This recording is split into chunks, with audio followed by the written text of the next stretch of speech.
जय श्री राम। कल हमने चर्चा की थी कि मिथिलेश कुमारी सीता को पाकर उन्हें राक्षसियों की देख रेख में सौंप कर रावण जो था वो बहुत हर्ष में था और मोहवश आनंद मनाने लगा। लेकिन यहाँ पर अगला सर्ग आरंभ करने से पहले मैं बताना चाहूँगी कि रामायण तिलक नामक जो व्याख्यान है उसमें विद्वान लेखक हैं, उन्होंने बहुत क्लियरली ये बात बताई है कि यहाँ पर जो सीता माता की उपमा दी गई है उनकी माया से दी गई है। ठीक है, वो सीता माता स्वयं नहीं थी, यहाँ पर उनकी माया उपस्थित थी जिसका कि रावण ने अपहरण किया था। अगर रामायण तिलक अगर आपने पढ़ी है तो वहाँ के व्याख्यान में आपने ये पढ़ा होगा कि वहाँ पे अभिप्राय को बहुत ढंग से व्यक्त किया गया है कि मायामय सीता ही लंका आई थी। मुख्य सीता तो अग्नि में प्रविष्ट हो चुकी थी। हो सकता है कि हमारे वाल्मीकि रामायण में भी आगे ये चर्चा आए, क्योंकि वो ओरिजिनल सीता नहीं थी, वो मायामाई सीता थी और रावण के मरने के लिए उनका अपहरण होना, उनका हरा जाना सुनिश्चित था। इसीलिए पहले ही अग्निदेव आकर सीता माँ को वहां से ले गए थे भगवान श्री राम से। उन्होंने कहा था कि यहाँ पर सीता का जो रोल है वो पूर्ण होता है, तो अब सीता मेरे साथ जाएंगी और यहाँ पर उनकी छाया सीता रहेंगी जिसका कि रावण अपहरण करेगा। तो वहां भावार्थ में यहाँ तक बताया गया कि वो छाया सीता थी और यही कारण था कि रावण इतनी आसानी से उन्हें हर ले गया, क्योंकि माया रूपिणी होने के कारण जो था रावण इस स्वरूप को, उनके स्वरूप को समझ ही नहीं पाया, उसको ज्ञान ही नहीं हो पाया कि ये ओरिजिनल सीता जी नहीं है, ये उनकी छाया है। तो ये बस मैंने थोड़ा सा आपको समझाने के पर्पस से मतलब कहा है। अब हम आगे चलते हैं। तो आज हम जो आरंभ करेंगे वो करेंगे 55वां सर्ग। इस सर्ग की शुरुआत होती है, इस प्रकार 8 महाबली भयंकर राक्षसों को जनस्थानों में जाने की आज्ञा दे रावण ने विपरीत बुद्धि के कारण अपने आप को कृत्य माना। वह विदेह कुमारी सीता का स्मरण करके काम बाणों के साथ अत्यंत पीड़ित हो रहा था। अतः उन्हें देखने के लिए बड़ी उतावली के साथ अपने रमणीय अंतःपुर में उसने प्रवेश किया। उस भवन में प्रवेश करके राक्षसों के राजा रावण ने देखा कि सीता राक्षसियों के बीच में बैठकर दुख में डूबी हुई है। उनके मुख पर आंसुओं की धारा बह रही है। वे शोक से, दुस्सह भार से अत्यंत पीड़ित एवं दीन होकर वायु के वेग से आक्रांत हो समुद्र में डूबती हुई नौका के समान जान पड़ती हैं।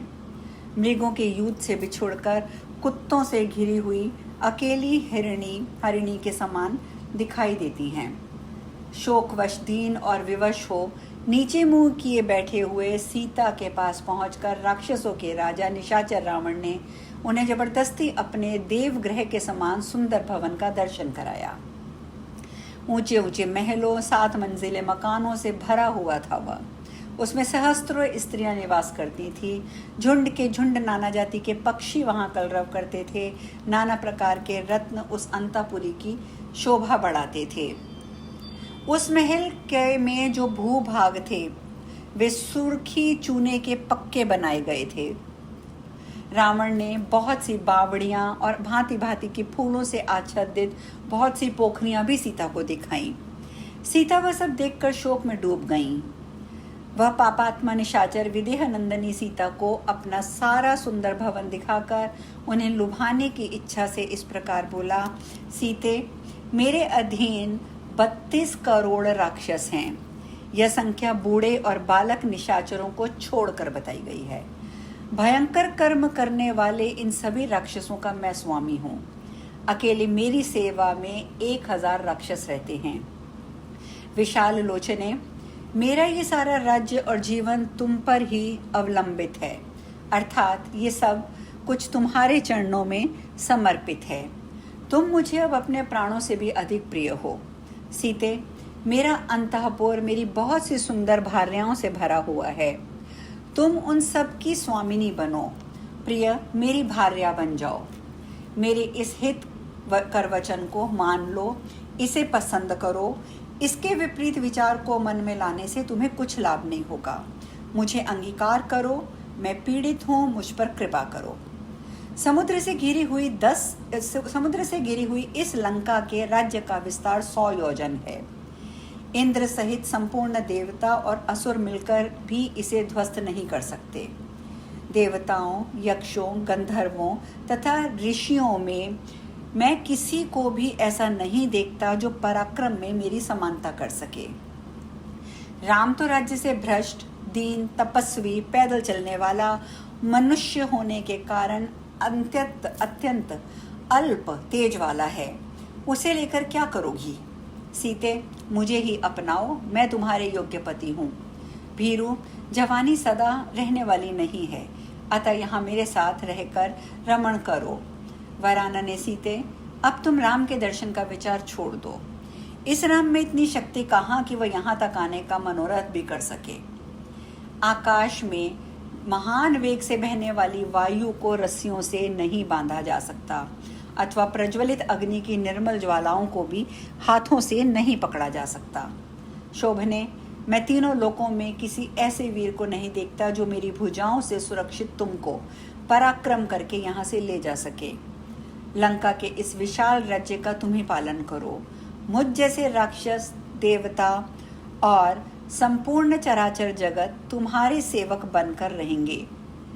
स्नान के जल से आर्द्र अथवा लंका के राज्य पर अपना अभिषेक कराकर उसके जल से आर्द्र होकर संतुष्ट हो तुम अपने आप को क्रीड़ा विनोद में लगाओ।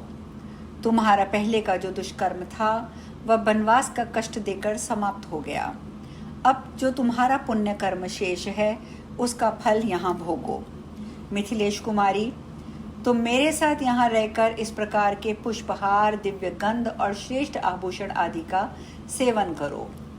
सुंदर कटि प्रदेश वाली सुंदरी, वह सूर्य के समान प्रकाशित होने वाले पुष्पक विमान मेरे भाई कुबेर का है। उसे मैंने बलपूर्वक जीता है। वह अत्यंत रमणीय है। सीते, तुम उसके ऊपर मेरे साथ बैठकर सुखपूर्वक विहार करो। वरारोहे सुमुखी, तुम्हारा ये कमल के समान सुंदर, निर्मल, मनोहर दिखाई देने वाला मुख शोक से पीड़ित होने के कारण शोभा नहीं पा रहा है। जब रावण ऐसी बातें कहने लगा तब परम सुंदरी सीता देवी चंद्रमा के समान मनोहर अपने मुख को आंचल से ढककर धीरे धीरे आंसू बहाने लगी। सीता शोक से अस्वस्थ हो रही थी। चिंता से उनकी कांति नष्ट सी हो गई थी और वे भगवान राम का ध्यान करने लगी। उस अवस्था में उनसे वह वीर निशाचर रावण इस प्रकार बोला, विदेह नंदिनी, अपने पति के त्याग और पुरुष पर पुरुष के अंगीकार से जो धर्मलोप की आशंका होती है उसके कारण तुम्हें यहाँ लज्जा नहीं होनी चाहिए। इस तरह की लाज व्यर्थ है। देवी, तुम्हारे साथ जो मेरा स्नेह संबंध है वह आर्ष धर्मशास्त्रों द्वारा समर्थित है। तुम्हारे इन कोमल एवं चिकने चरणों पर मैं अपने 10 मस्तक रख देता हूँ। अब शीघ्र मुझ पर कृपा करो।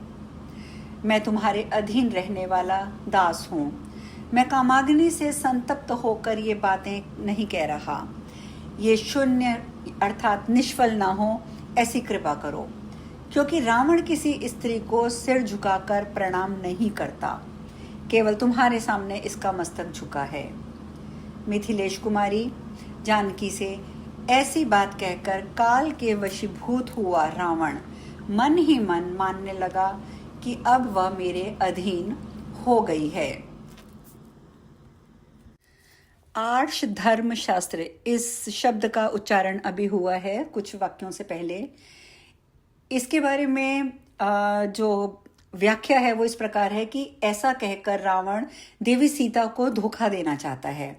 वास्तव में ऐसे पापपूर्ण कृत्यों का समर्थन धर्मशास्त्रों में कहीं नहीं है।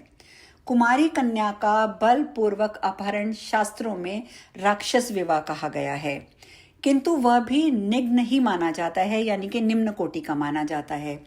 यहाँ तो वह भी नहीं जचता। क्यों? क्योंकि सीता जी को यहाँ पर विवाहिता बताया है।